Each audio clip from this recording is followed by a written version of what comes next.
Terus juga aku mau cerita sedikit ya, ketika artis Indonesia gitu kan sombong, berarti artis Indonesia itu jarang main yang jauh. Karena kamu ingat gak waktu Sahrukan itu Met Gala, sekelas Sahrukan patungnya di Madame Tussauds, udah kayak gitu hartanya 8 triliun, bahkan berapa miliar manusia, nyaris hampir berapa miliar, lupa aku lah. Karena setiap ini kan punya data baru, terus anggap aja 3 miliar manusia. Di Met Gala bisa ditanya, who are you? Sekelas Sahrukan. Apalagi artis Indonesia, siapalah artis Indonesia kalau keluar negeri, ke Singapura aja pasti nggak banyak orang tahu. Jadi kalau masih jadi artis lokal gitu, tiktoker lokal, selebgram, kita nggak boleh sombong. Percaya sama aku, di luar negeri tuh nothing. Kenapa ya kalau kalian tanya, kok Lina Mukherjee itu orangnya ramah banget? Pertama, aku memang tidak punya uang banyak. Kedua, tidak ada yang disombongkan. Ketiga, masih nginjak tanah. Keempat, kalau kita sombong-sombong itu, kita ini sama loh sama manusia lain. Kelima, ketika kita naik pesawat ya, kalau udah tinggi, kamu tahu nggak, Jakarta yang seluas ini terlihat kayak jarum loh. Jadi kalau kita udah terbang ke atas pun, pesawat kita juga kelihatannya segini kan, yang artinya tuh nggak ada apa-apanya. Siapapun tuh sama loh.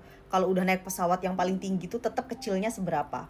Jadi kalau mau sombong itu kita harus banyak mindset yang merubah diri kita tuh untuk tidak sombong.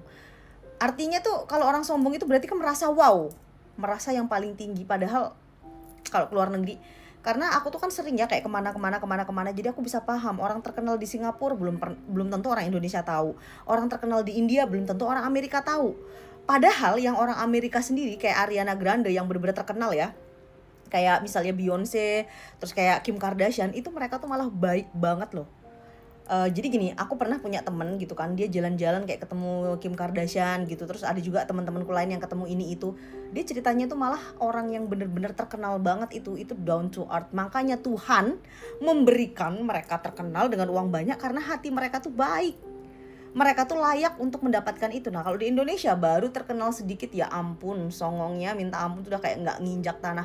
Tidak semua tapi rata-rata kalau udah lagi kena star syndrome ya namanya, aduh udah ampun-ampunan. Makanya banyak-banyak untuk artis Indonesia yang sombong-sombong, tiktoker dan lain-lain, itu kita harus belajar bahwa kesombongan itu tidak akan pernah abadi. Bahkan Tuhan aja membenci orang sombong. Jadi gini, kalau aku tuh, kata orang Lina Mukherjee sombong, kalau dari omongan tuh mungkin karena nggak kenal aja, tapi kalau aslinya aduh aku tuh masih, ya ampun, suka merasa nol, beneran nol.